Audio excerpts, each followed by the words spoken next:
How to sew the Crafty Pony stitches. You will need scissors, thread, dressmaker's pins, needles, and here I'm going to demonstrate using a piece of felt so that you can see the stitches clearly. First, cut a piece of thread the length of your arm.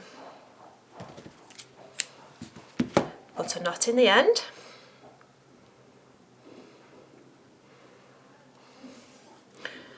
Oops, I'm going to cut that end off, make it clean. Take a medium-sized needle and thread the needle.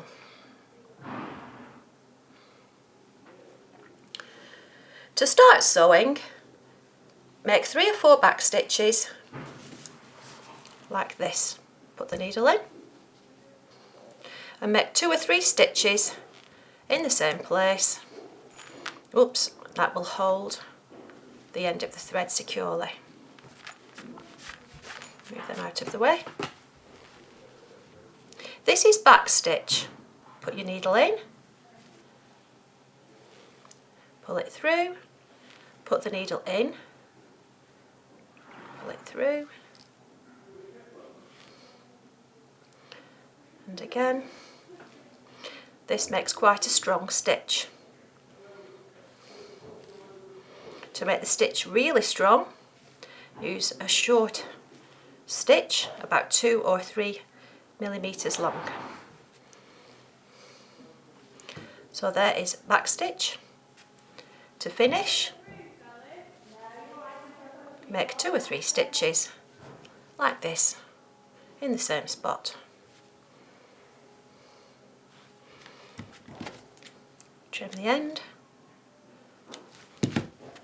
and there's your back stitch. Slip stitch is where you sew 2 pieces of fabric together, making 2 or 3 stitches in the same place for strength. And then simply sewing over the edge of the fabric, keeping the stitches close together for strength.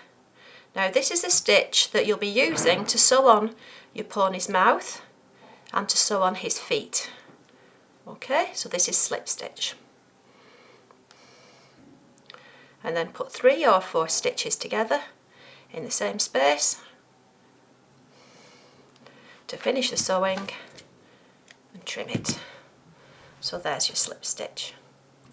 To hold the fabric together while you sew, there are 2 methods: pins and tacking stitch. To hold fabric together before you sew it, you can use dressmaker's pins like this. If you're doing a complicated piece, you could put more pins in. Okay?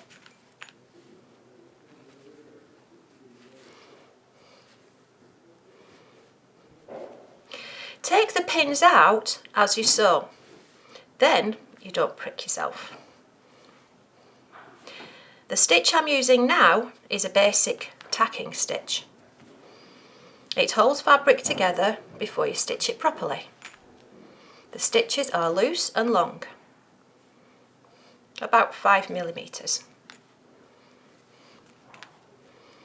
So it's quite quick to do.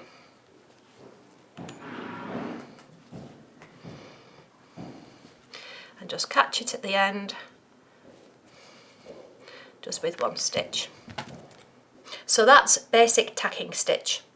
Because it is temporary, you can just start off with a knot and finish with 1 or 2 back stitches. When you have finished sewing properly, the tacking stitches can be removed by simply snipping the thread and pulling it out like that. There we go.